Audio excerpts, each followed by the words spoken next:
Hello, and thank you for coming to my Taco Talk.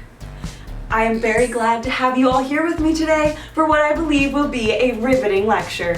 So without further ado, let's dive right in. Today in my Taco Talk, we will be discussing dogs. Some of you have maybe seen a dog before. A select few may even have one in your family. But just having seen or being related to one of these creatures does not necessarily give one insight into how they work. So, with the time that I have so graciously been given to speak to you today by the Tacocat University, I will simply cover the basics. By the end of this lecture, I will have covered the following questions. What are dogs?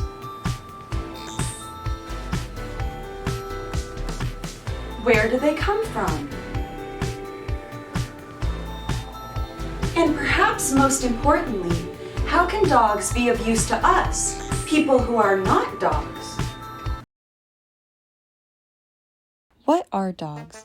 This is a question that has plagued mankind since we were first introduced to these four-legged creatures half a century ago when, in 1967, the first dog was discovered. Since that day, we have struggled to classify these strange creatures, and while we have only struck the tip of the dog iceberg, the dogberg, if you will, we have made several discoveries as to the nature of these beasts. First and foremost, dogs have been definitively proven to be amphibious. Similar to frogs, dogs can stay underwater for hours, if not days on end. This is due to the fact that beneath their floppy ears are incredibly small gills. These gills absorb the oxygen in the water when a dog takes a particularly long dive. These tiny gills fill up a secondary, tiny respiratory system that can allow the dog to stay submerged for an indefinite period of time.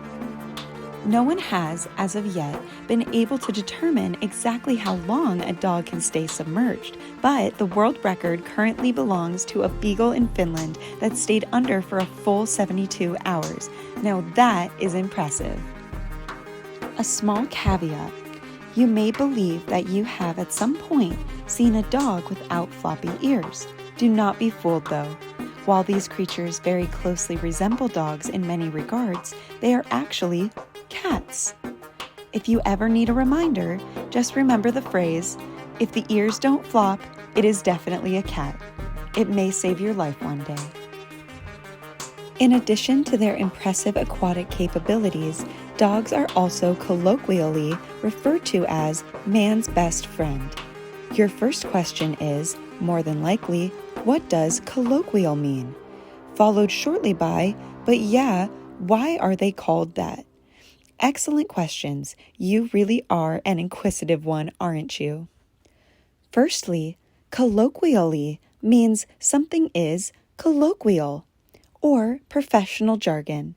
Don't worry if you haven't heard dogs be referred to as man's best friend. Only the leading dog scientists use this phrase, and with good reason. The dog scientists say this because dogs have a severe aversion to women. When in the presence of a woman, a dog will more often flee, and if it cannot flee or is protecting its young, the dog will fight, often to the death. It is for this reason that all dog scientists are males. So, in summation, dogs are man's best friend, because they hate women. Having now covered the primary biome in which dogs reside and the company that they prefer to keep, we will delve further into their anatomy. At first glance, it may appear as if dogs have 5 legs, 4 in the normal leg regions, and 1 ostensibly vestigial leg jutting out from its hindquarters. Do not be fooled. This 5th leg is what scientists refer to as a tail. Many animals have tails, you see. Cats, birds, earthworms, all complete with a tail. So, what makes a dog tail different? First and foremost, a dog's tail is used as an antenna of sorts. When pointed upwards, the tail sends radar signals into the atmosphere. These signals are then reflected off of the clouds and sent back down to Earth to the dog queen. These signals let the dog queen know the whereabouts of the dog, its general velocity, and its overall temperament. The queen then assesses all of these factors, plus several more, and beams back instructions to the dog. In this way, all dogs act as a sort of hive mind. Millions, if not millions, of drone dogs all controlled by one queen. Fascinating. The second purpose of this fifth leg, called the tail, is to serve as the sex organ of the dog. Both male and female dogs use this appendage as their respective sex organs, and as far as scientists can tell, the function of the sex organ does not differ from male to female, so one questions the necessity of even drawing the distinction. As for the dog queen, her origins are unknown. This secrecy is of vital importance to national security. This is because if the location of the dog queen was ever to be known, humanity would unite under a single banner and eliminate this invader to our planet. So, if you have any information about the dog queen, please call our hotline. When two dogs, or one dog queen, wish to make a new dog, they interlock their tails into a complex pattern. The couple then recites the rite of dog renewal in their native tongue and pulls the tails apart. The resulting chemical reaction is akin to the splitting of an atom. When a new dog, or puppy, is created, the process can potentially level entire cities. It is for this reason we can only assume that the dog queen, in a display of cooperation with the human race, has of yet decided to only create these new dogs on the continent of Antarctica, home of all dogs. However, if the queen were to decide to create a new dog in, say, Los Angeles, the humanitarian consequences would be dire. It is for this reason that the dog queen must be found and eliminated.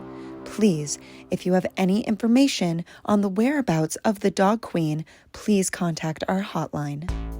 Did you get all that? Excellent. Let's continue. Now that you know a little bit about how dogs work, we can get into a more esoteric subject. How did dogs get here? As stated earlier, the first recorded dog in human history was Fluffy the Beagle in 1967.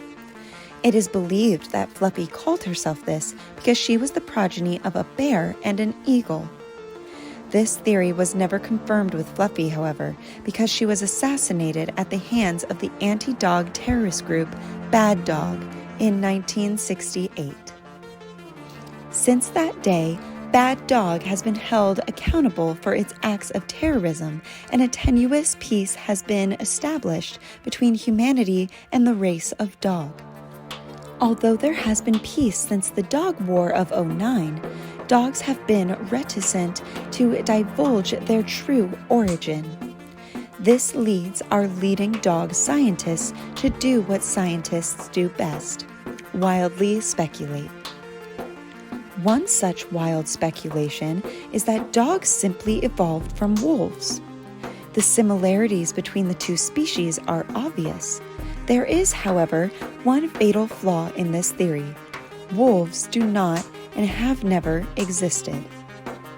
There are fables of creatures known as wolves dating back to antiquity.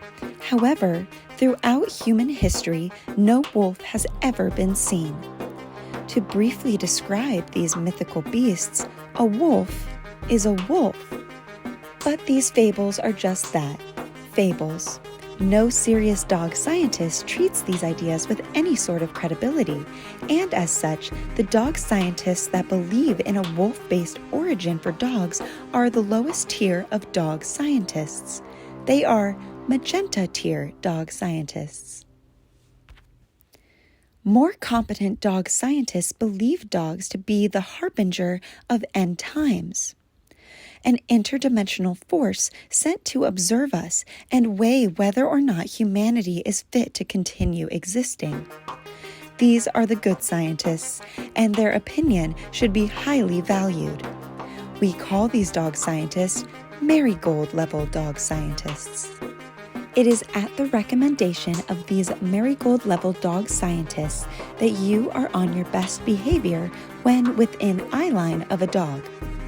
For no one knows what that dog is telepathically reporting to the queen.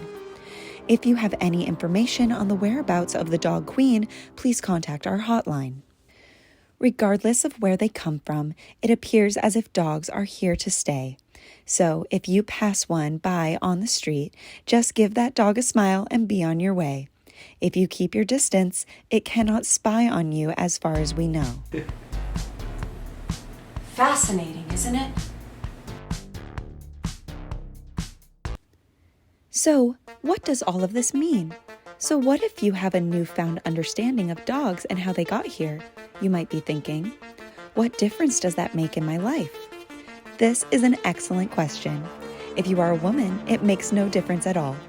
As dogs will likely attack you on sight, you should take great measures to avoid them.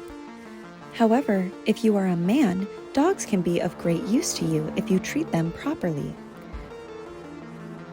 Firstly, dogs can be used as a sparring partner. All dogs are trained in judo, karate, and taekwondo. So whatever martial art you practice, you can always find a training partner in a dog. Alternatively, if one can build a rapport with a dog, one may be able to convince said dog to go to your job in your stead.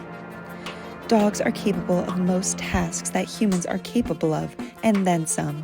So, if you are able to befriend a dog through the dog befriending ritual, the dog can act in your stead at your job. Plumber, welder, doctor, dogs can do it all if the proper ritual is performed. What is this dog befriending ritual? And is a dog friend the right fit for me? Simply put, the dog ritual is a ritual to befriend a dog, and maybe. It is of utmost importance that when this dog friend appears, immediately question it about the whereabouts of the dog queen. Marigold-level dog scientists believe that when first summoned dogs are off kilter, they will be more likely to divulge information about the queen. If you have any information about the dog queen, please call our hotline. To initiate the dog befriending ritual, bring your father's ashes to your local dog grove. Stand in the middle and spread his ashes in a counterclockwise fashion around the field. Then, if your father lived a worthy life, a dog friend will appear. Once you have your new dog friend, give it a task. It is best to start with a simple task, such as cooking a meal or doing your taxes. As your dog friend grows more acquainted with you, you can increase the difficulty of the task assigned to it. Just remember though, the tail is always reporting your actions to the queen, so do not, under any circumstances, do anything unscrupulous in front of the dog for fear he report it back to the queen. At this point, you have answered the question, could I get a dog friend? Now we answer the question, should I get a dog friend? The answer, if you are a woman, is no. It will kill you in your sleep. If you are a man with abundance of contact with women, the answer is no. It will kill those women in their sleep. However, if you are a man with limited contact with women and your father has lived an honorable life, then a dog friend may be the friend for you.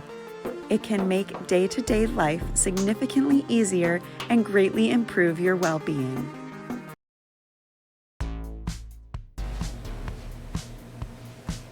So, there you have it. Everything that you need to know about dogs, all wrapped up in a neat little package. Wasn't that wonderful? If you did fall asleep or zone out during the presentation, shame on you. You have deprived yourself of an education. Shame. Next week's topic will be on doorknobs. It should be a riveting discussion, so mark your calendars. Thank you for coming to my Taco Talk. Goodbye.